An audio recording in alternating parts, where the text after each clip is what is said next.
Bonjour à toutes et à tous, bienvenue sur ma chaîne YouTube et surtout je vous souhaite la bienvenue pour cette nouvelle vidéo d'apprentissage. Aujourd'hui nous allons parler des styles de trading. Vous avez choisi de devenir trader et bien sûr il va falloir choisir votre style de trading. Donc je vais commencer par présenter ces styles de trading. Alors dans cette vidéo je ne vais pas parler d'investissement, je vais parler de trading puisque l'investissement et le trading n'est pas la même chose. Les styles de trading, il y en a trois. Le premier style de trading, c'est le scalping. Le scalping, c'est un style de trading qui vous permet de gagner très rapidement. Sur les marchés financiers, vous gardez votre position quelques minutes. Ça peut être voilà 5, 10, 20, on va dire jusqu'à 25 minutes, une demi-heure. C'est un peu voilà... je vous donnerai comme anecdote le dernier trade que j'ai fait, c'était plus un scalping, le trade sur Airbus que j'ai envoyé à mes abonnés. Donc durée de la position 25 minutes. Le but du scalper est de maximiser les gains assez rapidement. C'est la raison pour laquelle que l'unité terminale d'intervention sur le scalping, selon moi, c'est le 5 minutes, c'est l'unité de sortie. Vous allez rentrer par exemple sur du 1 minute et vous sortirez sur du 5 minutes. Donc voilà le but, faire des gains très rapides. Et bien sûr les scalpers multiplient les trades par jour. Certains peuvent faire des dizaines de trades par jour. Le deuxième style de trading, c'est l'intraday. Alors l'intraday, vous pouvez garder votre position quelques heures. L'unité terminale de sortie pour l'intraday, je dirais c'est soit le 15 minutes, soit l'horaire. Après ça dépend de la configuration. Bien sûr si comme unité terminale vous choisissez l'horaire, vous allez sûrement garder votre position quelques heures. Alors après ça dépend des professionnels, mais un intraday va faire bien sûr beaucoup moins d'opérations par jour, surtout qu'il faut éviter l'overtrading. Ça fera l'objet d'une prochaine vidéo, c'est-à-dire trader pour trader comme on l'appelle, hein. D'accord. Donc le trader, l'intraday, il va faire 2, 3, parfois un seul trade. Personnellement, comme je suis un swing trader, c'est le troisième style que je vais vous présenter. Si je fais du day trading, en général, j'en fais qu'un. Sauf si bien sûr j'ai coupé très rapidement, je vais peut-être en faire un deuxième. Mais si je fais du day trading, je vais en faire un seul par jour. Donc là, déjà, il y a un peu plus de monde qui va rentrer. Donc unité d'entrée, ça va être le 5 minutes par exemple. Unité de sortie, le 15 minutes. Si vous choisissez l'horaire comme unité de sortie, vous allez rentrer plus vraisemblablement sur du 15 minutes. Bien évidemment, mais après ça dépend de votre objectif de sortie. Si vous choisissez l'horaire, vous allez garder votre position un peu plus de temps.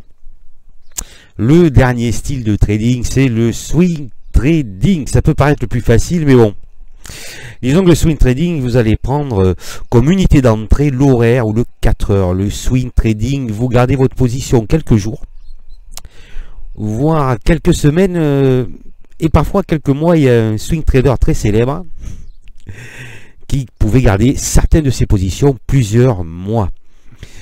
Donc horaire 4 heures, donc là il va y avoir beaucoup plus de personnes qui vont rentrer. Déjà le signal, on va dire, est plus fiable parce que plus l'unité est longue, plus le signal est fiable, puisque voilà, les intervenants sont plus nombreux. L'unité de sortie, ce sera le jour ou l'hebdo par exemple.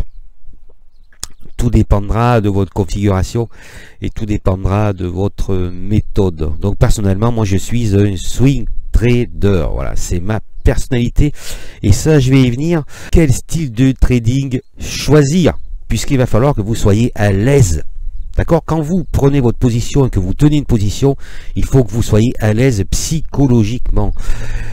Donc, choisir son style de trading va dépendre de votre tempérament. C'est un peu la clé de votre réussite sur les marchés financiers, votre tempérament. Voilà, par exemple, vous voulez faire du swing trading. C'est-à-dire, allez, je vais garder ma position quelques jours, mais que vous dormez mal la nuit parce que vous avez une position justement en overnight, ce qu'on appelle. Le swing trading ne sera pas fait pour vous. Ok.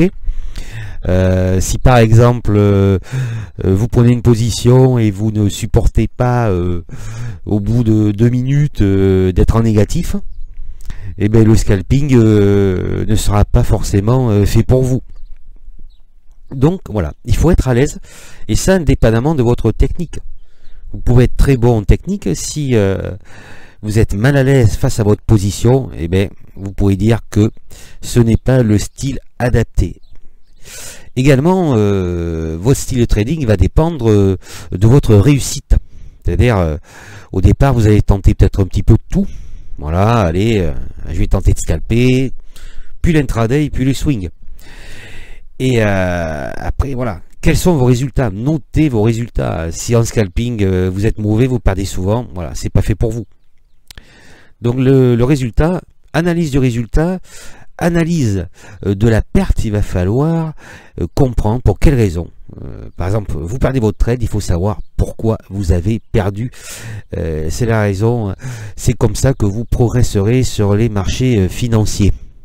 Également, ce qui va déterminer votre style de trading propre, ce sera votre expérience sur les marchés, à condition bien sûr de durer sur les marchés. Ça, c'est un peu le problème des traders débutants. Car effectivement, sur le scalping et l'intraday, vous allez faire face surtout à des professionnels très entraînés, très performants. Et il va falloir bien sûr être très rapide. D'accord? Si vous êtes par exemple plutôt nerveux, le scalping, ça ne sera pas fait pour vous parce que vous allez vous énerver. Vous allez vous énerver très rapidement. Si vous êtes plutôt long à la détente, là c'est pareil parce qu'il faut être très réactif. L'entrée en position sur du scalping, voilà, c'est vous avez quelques secondes. Et la sortie, c'est la même chose. Et surtout, le stop. Ça, je ferai une vidéo sur le stop. Alors personnellement, ça c'est mon avis, mais le scalping et l'intraday, il faut stopper court. Mais pour stopper court, bien évidemment, il faut avoir une méthode. Il faut être, je dirais, maître en technique. C'est-à-dire savoir trouver l'opportunité. C'est-à-dire que, voilà, si vous trouvez l'opportunité, vous pouvez stopper court. Mais vous savez qu'à ce moment-là, en mettant votre stop, la probabilité que vous soyez stoppé est faible. Voilà. Mais là, bien sûr, pour faire ça, il faut avoir une certaine expérience sur les marchés. D'accord? Le swing trading, c'est, on va dire, un peu plus large. C'est-à-dire que je dirais, je dirais que on peut se permettre d'être un peu moins discipliné, un petit peu moins, enfin dans le sens, c'est pas tellement de la discipline, mais c'est surtout élargir votre stop. Comme vous êtes supposé garder votre position plusieurs jours, par exemple, vous allez stopper à 5%, pardon. Le scalping et l'intraday également, vous êtes supposé intervenir en direct. Ça ne veut pas dire que vous ne suivez pas la valeur. Mais voilà, vous intervenez sur le fait. Et ça, je peux vous dire que c'est pas facile. Le swing trading, vous avez préparé, d'accord, préparé votre trade. Vous rentrez là, hop, vous avez mis par exemple un stop achat. Tout est prémédité. Tandis que le scalping, l'intraday, ça va être sur le moment. D'accord? Et ça, ce n'est pas facile, puisque si vous êtes sujet à l'émotion, voilà, vous allez hésiter. Si vous hésitez trop longtemps, vous n'allez pas rentrer. Donc le stop sur le swing trading va être bien sûr beaucoup plus large. Parce que là, vous avez bien préparé les choses. Vous savez pourquoi vous rentrez là. Vous avez votre objectif de sortie, votre trade, votre stop sera par exemple à 5%. 5% en dessous de votre PRU, ça dépend.